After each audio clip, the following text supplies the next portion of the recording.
Every year I tell myself I'm going to learn new things, and every year my notes end up scattered everywhere across multiple apps and across multiple physical notebooks too. So in this video, I want to give you a tour of the simple Anytype template I'm going to use to plan and track my personal curriculum for this upcoming year. So this first page here is my curiosity organizer. And you can see here on the left, I've made this widget so everything is very easy to access from the desktop widget, and then it looks the same on the mobile widget, and it makes it easy to click directly into any of these options. The workflow really starts with the inbox, and I have given two options here. So I have a inbox page, and I also have an inbox collection. Now, you really only need one of these, but I wanted to put both of them in there because there are some benefits of one over the other. So here, when you send something from a web browser and use the share feature to send it to Anytype, when it goes onto a page, it looks like this. It's a bookmark or it might be a note. Now, it will depend on what browser you're using. In the mobile app, you want to hold and select an object, and it's easier because the menu pops up where you can delete it or you can move it to another object or collection in your space. Whereas if you are in the collection, I have it here as a grid. Now, if you are in the collection, it just gets a little more annoying to try to work with the objects because whenever you have a bookmark and you try to select it, it will just open right away in the browser instead of being able to select that object. But it does allow you to go ahead and add topics. So like for this one right here, I can go ahead and add podcasting as a topic if you want to have the collection instead of the page, right?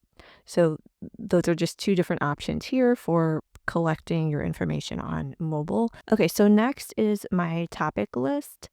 And this is where an idea turns into something I actually want to spend more time learning. I personally try to stick to just 3 active topics at any given time so I don't overwhelm myself. But I like to also keep a running list of other topics that interest me. And so this is a Kanban view, and this is really nice for an overview of things I'm curious about, but I'm not actively going to spend time on yet. And then you can also like move things over into, say, I'm getting a little bored of learning vocabulary and I want to put this on pause for a little bit. And that way I can move another topic over and that would be active. And so once you do that, you can see the active view here will automatically update to needle felting instead of the Korean language that I had earlier. Just know that the Kanban view is not available. It's unsupported right now on mobile views. And if you wanted to, you could also send directly to your topic pages instead of the inbox, and that would save you some time on sorting through your inbox every day. So here you can see I just sent a bookmark directly to this vegetable gardening page. Next are sessions, and this is where I decide what I want to do today and tomorrow.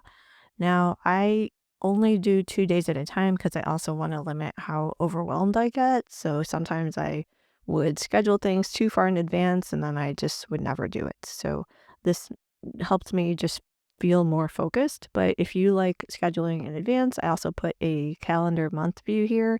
So you can absolutely do farther out planning. Just know that this view is also not available on the mobile app yet. Now, if I open up one of these sessions, you can see what I record for properties. So I've got the topic that this particular session goes with, an estimated duration time, the date that I want to schedule this for, and then I also have this interest level. Got excited, average, and bored, and this just helps me figure out if I've been doing something for a while and it's starting to get boring, maybe it's time to switch out for a different topic. Then I also use this area down here to write down any insights or any next actions and steps I need to take after I've done this learning or hobby session. So you can see here in this last view, the one that's called all grid, You can kind of see the trend of where things are going as far as my interest level for certain activities. And this last list I have is quotes because who doesn't love a good quote? Now, I intentionally kept this simple because we all have different ways we like to collect quotes, and you can absolutely add a property or a relation to an existing list of authors or movies that you already have. And that's why I kept it very simple. And that's really the beauty of Anytype. Since everything is an object, you can really have a very flexible system as opposed to some of these separate databases that often get broken when using apps like Notion. It's much easier to make connections between all of your notes, and it actually looks really cool in the graph view. So you can see here, I've got all my different connections going. Here's all the different topics that I have, podcasting, and then you can see all the different sessions I've had. And you can see vegetable gardening over here, and then you can even see when different topics overlap or start, going into each other. And so that's what I really love about Anytype and why I decided to make this curiosity template. And you can find this on my Gumroad shop if you want to use it for yourself. Again, it works for both desktop and mobile, and you can import it into an Anytype space in just a few minutes. You'll find the link in the description below. And even if you're not going to use the Curiosity Organizer, I'd still love to hear what you're planning to put for your personal curriculum in 2026. So definitely leave some comments below and let me know what you're planning on learning this year.